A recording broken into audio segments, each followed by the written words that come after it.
आजम खान साहब पूछते हैं, वो भी मौजूदा हालात के मुताबिक उनका सवाल है कि आजकल फेसबुक पर गुस्ताखे सहाबा पर लानत का ट्रेंड चला हुआ है। पूछना ये था कि क्या हम मुसलमान किसी भी इंसान पर लानत भेज सकते हैं, चाहे वो काफिर ही क्यों ना हो? हमारा मजहब इस बारे में क्या कहता है, रहनुमाई फरमा दे। देखें, कोई गुनाह हो और कोई उमूमी तौर पर एक ग्रोह पर या जमात पर उसकी वजह से लानत की जाए तो इसका तो सबूत कुरान और सुन्नत से मिलता है। जैसे लानतुल्लाहि अलल काज़िबीन, लानतुल्लाहि अलल ज़ालिमीन, झूठ बोलने वालों पर अल्लाह की लानत हो, जुल्म करने वालों पर अल्लाह की लानत हो। या इसी तरीके से रसूल अकरम सल्लल्लाहु अलैहि वसल्लम ने विसाल से कुछ पहले फरमाया, लअनल्लाहुल यहूद वन नसारा इत्तखज़ू कुबूर अंबियाइहिम मसाजिद। अल्लाह इन यहूद और नसारा पर लानत करे कि इन्होंने अपने अंबिया की कबूर को सजदागाह बना दिया। तो इस तरह पूरे एक जमात पर किसी उमूमी गुनाह की वजह से लानत करने का सबूत तो कुरान और सुन्नत से मिलता है, जैसे मैंने अर्ज किया और हदीस सुनाई, कुरान करीम की आयत सुनाई। लेकिन शख्सी तौर पर किसी फर्द को मुतय्यन करके उस पर लानत करना, ये हमारे दीन में जायज नहीं है और इस्लाम ने इसकी इजाजत नहीं दी है, जब तक कि किसी के कुफ्र पर मरने का यकीन ना हो।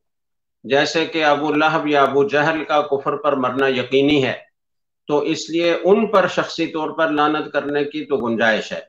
लेकिन इसके अलावा किसी भी काफिर पर शख्सी तौर पर किसी फर्द को मुतय्यन करके लानत करना जायज नहीं है, इसलिए कि उसका खात्मा ईमान पर हुआ या नहीं ये अब वही के जरिए से मालूम हो सकता था। वही का सिलसिला बंद हो गया, तो अब किसी को नहीं पता कि किसी का खात्मा ईमान पर हुआ या नहीं हुआ।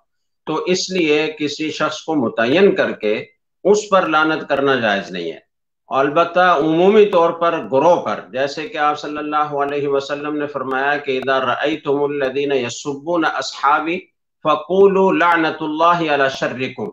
जब तुम देखो कि कुछ लोग मेरे सहाबा को गालियां दे रहे हैं तो तुम यूं कहो, लानतुल्लाहि अला शर्रिकुम, तुम्हारे शर पर अल्लाह की लानत हो। तो इन्हीं अल्फाज से लानत करने की इजाजत है और लानत करने की गुंजाइश है। शख्सी तौर पर किसी को मुतय्यन करके उस फर्द पर लानत करना ठीक नहीं।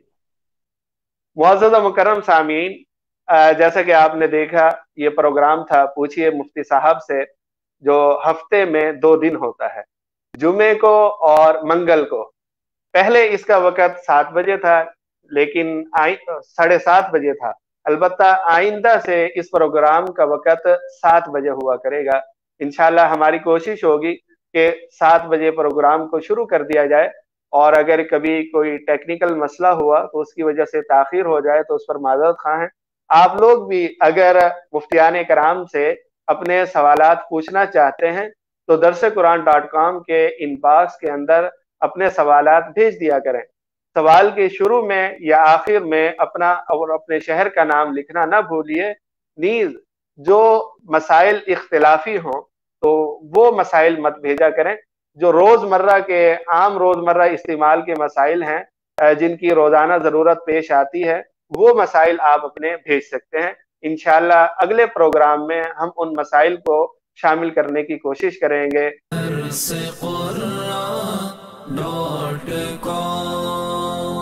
www.darsequran.com